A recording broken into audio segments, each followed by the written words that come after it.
He's back now out of from wherever exile he was in.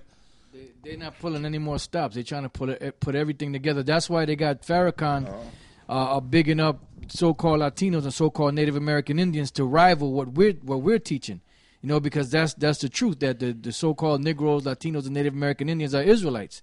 But what he's doing, he's trying to push them over to that Islam side. That's why he, you know, like if you look at it, now he's calling for the so-called Latinos, so-called Native American Indians. Yeah, well, yeah, he had them speaking. Yeah. He had some so-called Latinos speaking. Then he had the Gadite up there speaking, and that old guy, I know him. Him and his group, they're from out in California, whatever, right? So they got Gad up there speaking, the Native Americans, the Latinos, faggots, like Apostle Ramlab just said, to rival Israel. But then Islam, he's trying to, like you said, he's trying to push them into that Islam shit, but he's quoting the Bible. And nobody asks, wait a minute, Minister Farrakhan, why do you keep quote some scriptures in the Quran? All he kept doing was quoting the Bible, man. Quoting the Bible, the scriptures. Now, years ago, the Muslims, the Nation of Islam, they never talked about the Native Americans or the Latinos before. They never included the Native Americans or the Latinos in their thing. Going back to Malcolm X, man. Malcolm X never talked about the Native. I mean, you know, he would mention that the white man. The only thing the closest they would get to that, Malcolm X a few times, he said, yeah, the white man, he killed our Indian brothers. He would call them brothers, but he wouldn't go deep into it. And then Farrakhan, he wouldn't say, yeah, we got it, you Native Americans and you Latinos. Back in the 90s when he was big, he never talked about us coming together and all that. So, like you said, they're pulling out Esau. The elites are pulling out all the stops because we're getting close to the game, end of the game. So they're trying to do anything they could do to sidetrack this truth. And the only place, and really us, the apostles of the great millstone, man. That's why Nate was down there. That's why Nate, like Apostle Tahar said, every time we teach, Nate comes with a counter video, man. Okay? He comes with a counter video. Then you got you scoffers and scorners, man, out there. Satan, you guys are just working straight up with the spiritual demon Satan. You scoffers and scorners, because you're so low, you're so insignificant. The Esau ain't dealing with y'all, but the higher power, the spiritual demon Satan, them scoffers and scorners, the spiritual demon Satan is working with them on a personal level, man. Okay, on a hand-to-hand level. Because for you to do what you're doing, you gotta have the spirit of Satan on you, man. We put a video up, man. Last week we did the live video, the live thing. And I'm pretty sure, man, you guys are just waiting, man. A brother said that Elder Tata Dagba, because he uploads a lot of the videos, he said one time he got back home late, and it was like 3 or 4 in the morning. He was uploading videos, and it was like maybe 4 in the morning. He had just uploaded the video, man. He had just put it up, and it was like around 4 o'clock, 4:30 in the morning. The video was up, boom, freshly uploaded. And he said, a scoffer, boom. As soon as he uploaded the video, man, like a couple of seconds later, that motherfucker was right there, man. 4:30 in the morning? So them scoffers, y'all niggas sit up all night long waiting for the videos to go up. If we put a video up and the video goes up at 2, 3 in the morning, boom, you go back and check. They right there. 3 views, 4 views. 3 views, 4, and it's scoffers. Yep. It's scoffers and scorners, man. Down. Thumbs down and shit like that. So y'all be waiting, man.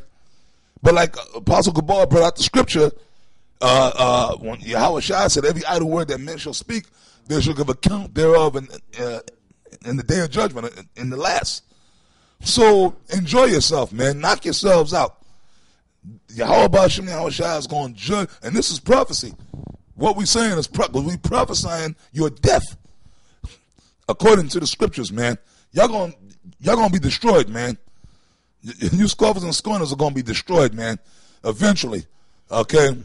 The Most High he gonna destroy you and your families, your children, anything you love you're gonna lose, man.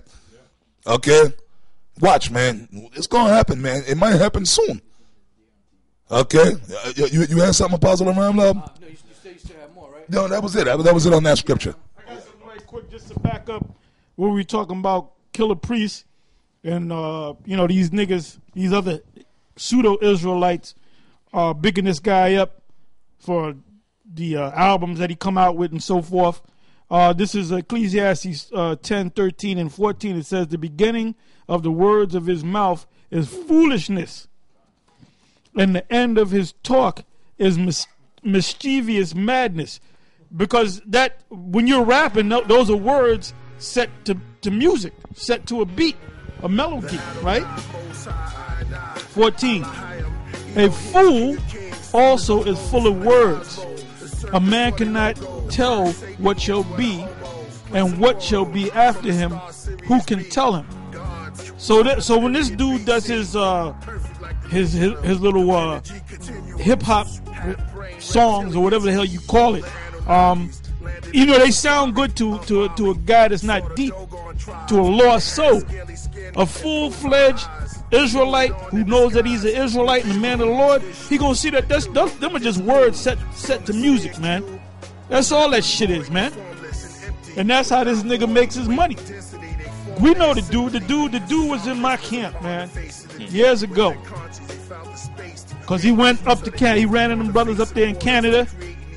And they asked him, do you know Tahar? Yeah, I was in his camp and all that. And then recently, he was out there in L.A., the L.A. camp.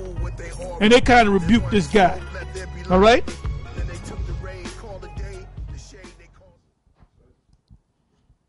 Let me go, bear with me for 1 minute. And this is about your music. Because niggas dream either they become the next Mayweather, the next MJ, either Michael Jackson or Michael Jordan, or LeBron James, or the next hip hop dude, or the next whatever the next Jay-Z. Okay. Now when you think about becoming the next, you and your mama's your bedroom, coming up with them fucking lyrics that don't add up to nothing, but it sounds deep to a big head woman, all right? That's all it is, psychobabble. And go on that word, look up the word psychobabble, all right?